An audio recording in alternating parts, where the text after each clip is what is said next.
Okay, it's Thursday, so that means I'm back at the farm working on the E92 again.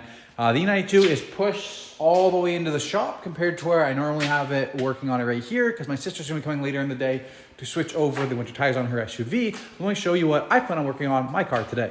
If you guys are following from last time, you know that I have been leaking coolant. So we got a fresh OEM water pump on it. It's the first time I'm looking at it. It actually has Continental on it. So, I mean, if you can find a Continental one that's cheaper than dealership pricing, it looks like that's the exact unit that we're getting. Oh, no, there's finally a BMW logo on it, but it's Continental at base.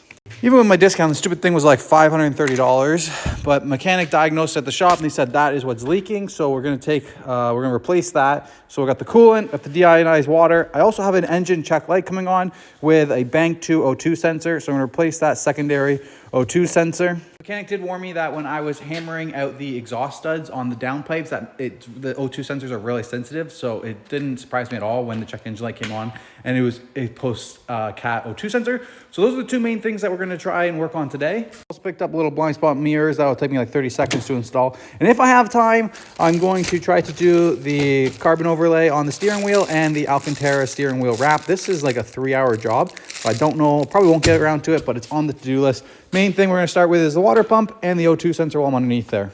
Before I start working inside the shop, I like to clear out my garbage, get that burnt up so that it's empty. Start the new day of garbage. The farm got quite a bit of snow and it took me 2 tries to get into the shop. I tried with the first one and then it didn't go up. I guess it kind of would, but I just kind of let off. Tried out DTC and it went up like a champ the second time. The shop gets pretty cold and I mean this snow can get pretty thick and make it very hard to get into the shop. So I'm trying to get everything done before the real snow comes. Hopefully after today, it'll be like maybe the second last time I have to come here before the winter starts or really starts. Whenever I'm trying to jack up the vehicle, since I lowered the ride height, it's so low. So I got to come on this side, raise up the side a little bit just so I can get the main jack under at the front. All right, we got the car up in the air. Don't really need anything in the back, so there's really no point. We need to get the front up in the air and let's get the under tray off. See all the snow melting off the car. You can already see how much coolant was sitting on the under tray that just came out right away as soon as I jacked it up.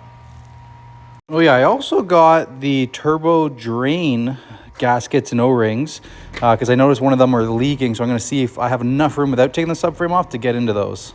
Okay, with the under tray off, you can start to see all the leaking coolant. I'm going to get the power steering line out of the way, drop the sway bar down, and then maybe after I unbolt everything, I should be able to just maybe drop the water pump out right here.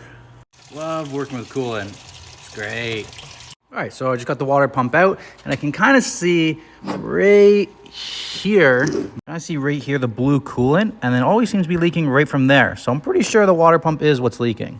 Let's continue this day with a part 2. All right, let's continue on with the E92 update. Car is jacked up. It's been about an hour. I just got the water pump off. It's pretty grimy. It was only held in by the 2 bottom bolts. The top bolt wasn't even there, but pretty confident that the leak is coming from right there. It's an interesting water pump. It has the Continental here.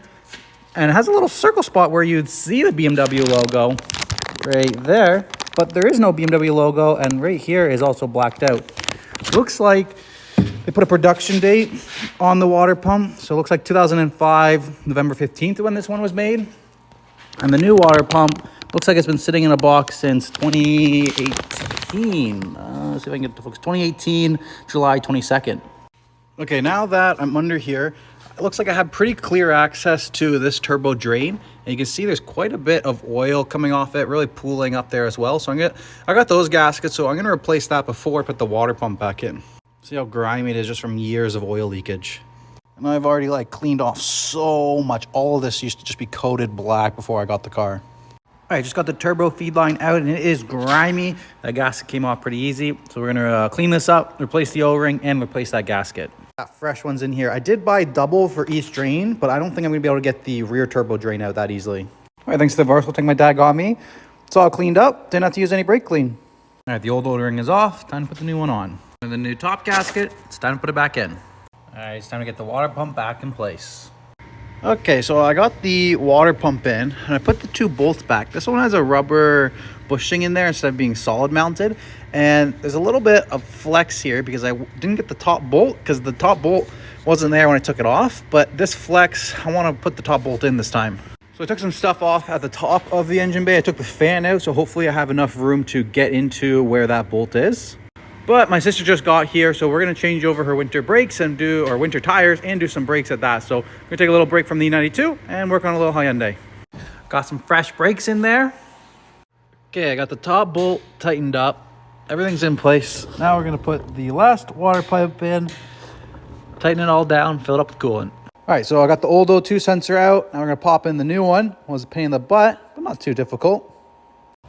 Okay, fresh new O2 sensor is in. So now we just put everything back together at the bottom.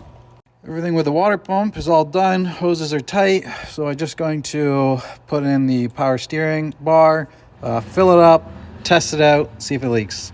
Oh yeah, I still gotta put the top back together too. All right, we're topping the coolant back up and then we'll bleed the system. All right, we're gonna clear all these codes and hopefully none of them come back. Okay, I've activated the self-bleeding procedure. You hear the water pump cycling on.